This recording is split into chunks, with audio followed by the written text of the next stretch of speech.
Assalamualaikum warahmatullahi wabarakatuh. Bismillahirrahmanirrahim. Wassalatu wassalamu ala asyrafil anbiya wal mursalin wa ala alihi washabihi tabi'in wa tabi'in tabi'in wa man tabi'ahum bi ihsan amma ba'du. Allahumma shalli wa sallim wa barik ala hadzal nabiyil karim wa rasulillah. Alhamdulillah, kita bersyukur pada Allah Subhanahu wa taala atas limpahan nikmat karunia kepada kita sekalian. Mari kita sama syukur dengan mengucap paling minimal adalah alhamdulillah.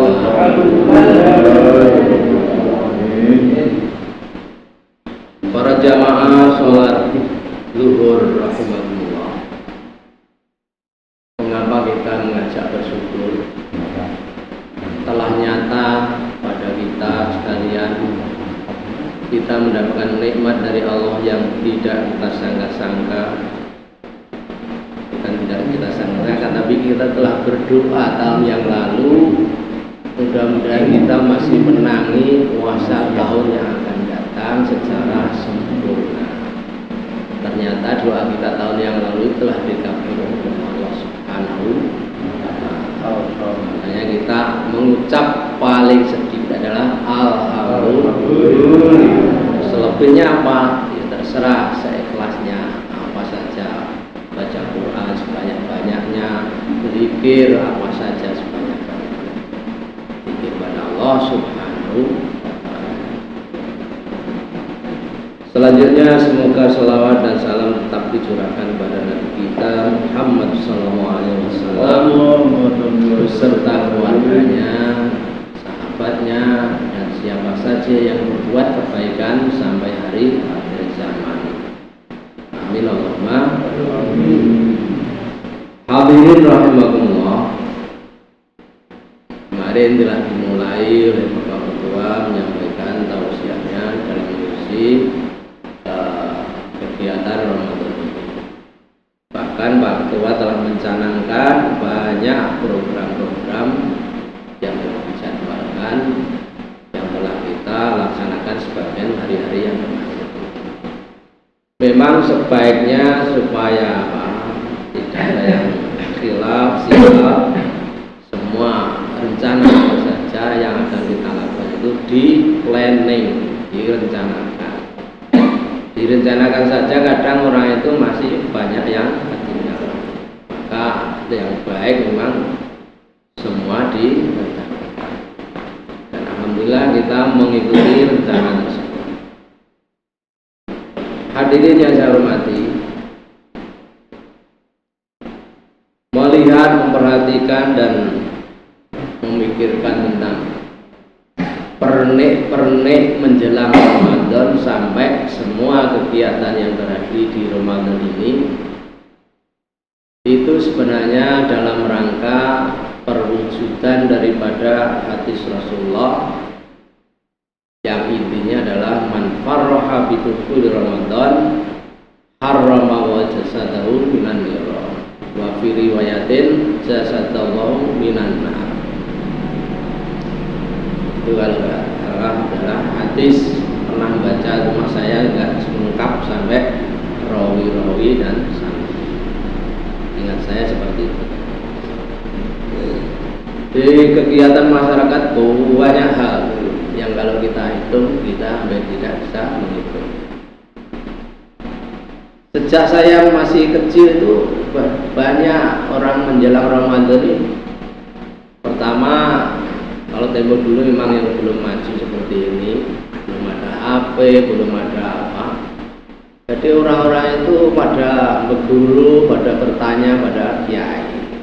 Datang kiai, Pak Kiai kapan Ramadannya?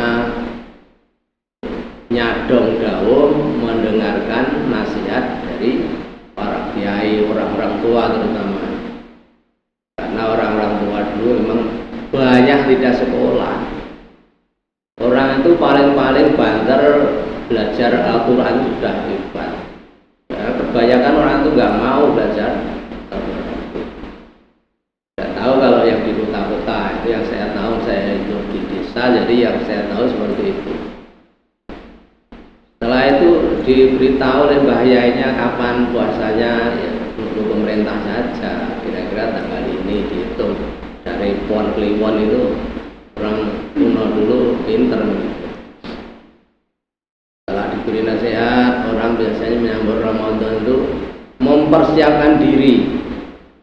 Makanya dari perwujudan man fariha atau faroha tadi adalah mempersiapkan diri itu.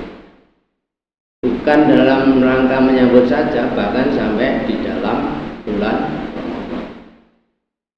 Kalau orang perempuan biasanya tanya itu, kapan saya harus keramas?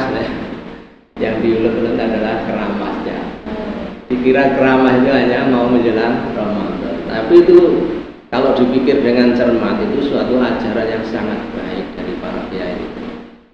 Baiknya apa? Orang itu paling tidak setahun sekali mandi, itu baik. Apa ada yang setahun sekali tidak mandi? Bisa saja terjadi. Apalagi zaman sekarang orang mandi malas, lalu hanya diusap dengan tisu. Sekarang seperti itu, malah mungkin orang malas, apalagi orang tidak punya dasar pengetahuan agama Islam. Kalau orang Islam memang setiap habis melakukan sesuatu yang sangat indah, dia mandi. Namanya mandi junub, mandi besar. Itu orang-orang dulu menjaga supaya betul-betul dirinya bersih, mandi besar menjelang melakukan ibadah puasa. Dan itu dididikkan pada anak turunnya, sehingga sampai sekarang melakukan perbuatan-perbuatan yang baik dan benar yang telah diajarkan oleh Rasulullah Muhammad SAW.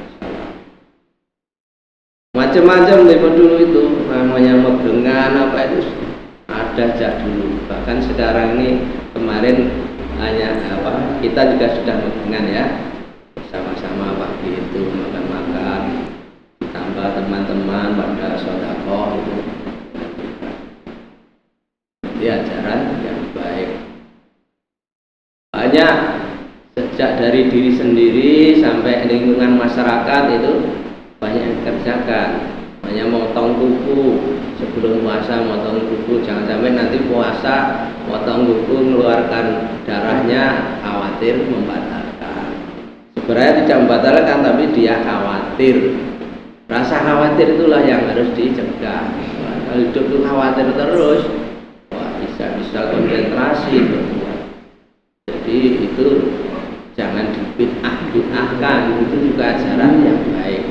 Dilihat dulu mau membid'ahkan suatu perbuatan itu, dilihat dulu konteksnya apa. Kalau menurut saya ya baik saja mempersiapkan diri supaya mengamalkan syariah dengan tenang. Ada yang ziarah kubur. Ziarah kubur itu juga dalam rangka fariha atau farha bidukuli, senang menyambut datangnya Ramadan. Karena di Ramadan banyak pahala-pahala, banyak nikmat Allah, rahmat-rahmat dan pertolongan Allah yang diberikan di bulan Ramadan itu. Memang di dalam hadis itu banyak bulan Ramadan, hanya tidak menyebutkan hadisnya secara lengkap ya. Di antaranya amalan-amalan di bulan itu dilipat gandakan pahalanya. Setan-setan dibelenggu, ditali, surga dibuka pintunya, neraka ditutup pintunya. Itu bukan sekedar seperti bakul jamu itu begini begitu, tapi sebenarnya Tuhan sudah menunjukkan itu supaya kita itu berpikir dengan cermat. Neraka ditutup itu apa maksudnya? Segala pintu yang membuat orang masuk neraka ditutup di situ. Makanya dengan adanya sholat rawatib, sholat sunnah lainnya, sejak bangun jenggelek, bangun itu Kita sudah dituntun oleh Nabi Muhammad supaya melakukan amalan. Asalnya kan tidur. Sejak bangun tidur kita membaca Allahumma ahyaitana ba'da matana wa yasur. Sudah duduk sebentar kita buang air, mandi, itu sudah suatu hal yang normal, sehingga setiap hari orang kalau bisa berbuat seperti itu, buang air kecil, air besar, lalu mencucikan diri, itu adalah hal yang normal. Kalau tidak bisa seperti itu tentu tidak normal. Makanya supaya kita normal, kita harus membiasakan diri. Kita harus waspada kalau suatu hari pagi mestinya bisa kita setor membuang sampah dari dalam diri, kita kok tidak, itu dipelajari dalam diri kita. Ada apa, kemarin makan apa yang kurang, itu mesti harus dipelajari kita. Soalnya kalau sampai terlanjur itu akan menimbulkan penyakit. Kalau penyakit akan sakit. Kalau sakit berbuat sesuatu tidak maksimal, tidak konsentrasi. Hadirin rahimakumullah, sebagaimana kemarin telah sampaikan Pak Ketua bahwa tujuan daripada puasa adalah dasarnya kitab di Al-Quran ayat 183 atau berapa ini. A'udzubillahi minasyaitonir rajim. Ya ayyuhalladzina amanu kutiba alaikumusiyam kama kutiba alal ladzina min qablikum la'allakum tattaqun. Tujuannya adalah supaya kita menjadi orang yang bertakwa. Tentang ayat ini ada cerita menarik dari teman kita sendiri dari Makassar. Cerita setiap Ramadan yang ceramah itu saja orangnya, dalilnya juga itu saja, sampai dijulukin orang yang ceramah itu dengan Kutiba, Pak Kutiba, karena banyak yang penceramah di situ. Wah, rombongan Kutiba telah datang. Tapi untuk saya jangan disebut Pak Kutiba ya. Itu ayat, itu guyonan saking terbiasa, dalilnya ya Kutiba, tidak ada yang lain. Sehingga ketika dia itu datang, wah, rombongan Kutiba telah datang. Tujuannya adalah orang takwa. Takwa itu apa? Takwa itu ya tergantung siapa yang menjawabnya. Kalau yang menjawabnya Pak Agus Kediri, Pak Kutiba itu ya kedelai itu direndam, digiling, digodok, diberi tepung itu nanti jadi tahu takwa. Di Kediri yang terkena tahu takwaan, tahunya takwa itu adalah tahu takwa. Tahunya orang bertakwa. Tapi sebenarnya ada daripada daunnya para ulama, takwa itu adalah imtisalul awamirillah wajtinabu nawahihi, yaitu mengerjakan semua apa yang diperintahkan Allah dan menjauhi semua. Nah, itu dimulai dari puasa itu. Apa benar puasa bisa mencegah itu semua? Ya kita pakai instrumen-instrumen yang lain. Banyak itu hadis menerangkan bahwa kalau di bulan puasa diajak tengkar temannya, bilang ini shaimun, ini shaimun, ini shaimun, sampai 3 kali dalam hadis.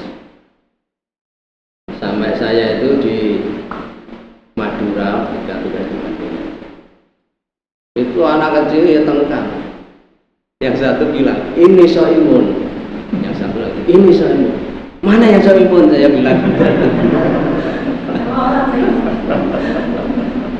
Dia nggak memahami shaimun itu apa. Pokoknya kalau tengkar di bulan puasa bilang ini shaimun supaya diajak tengkar. Nah, itulah pernik-pernik di dalam masyarakat. Banyak hal yang dilakukan, tidak semuanya itu hal yang fitnah, hal yang haram, tidak. Tapi Tapi ada kalanya harus kita pahami itu ajaran daripada para ulama yang dulu-dulu, caranya seperti itu supaya orang tidak berkelanjutan melakukan perbuatan yang salah. Seperti anak yang tengkar tadi, ini soimun, itu ajaran kiai. Kalau kamu diajak tengkar sama temannya, bilang kalau waktu puasa, ini soimun. Kalau ditanya mana ininya, ya ini saya ini Pak, saya ini puasa, jangan diajak. Hadirin rahimahullah, jadi banyak pelajaran itu. Mari kita mengisi puasa ini dengan sebaik-baiknya sesuai tuntunan Nabi Muhammad SAW, dan kita berdoa mudah-mudahan kita dapat menyelesaikan ibadah puasa kita hari ini dan seterusnya. Bahkan mudah-mudahan Allah masih mengizinkan, memberi kemampuan kepada kita, memberi rahmatnya kepada kita, kita bisa berpuasa lagi pada tahun yang akan datang dengan sehat walafiat, selalu mendapat ridha ampunan Allah SWT. Karena itu mudah-mudahan ada guna dan manfaatnya dalam mengantarkan kehidupan kita menjadi lebih baik di hari ini dan seterusnya. Amin Allahumma amin. Wassalamualaikum warahmatullahi wabarakatuh.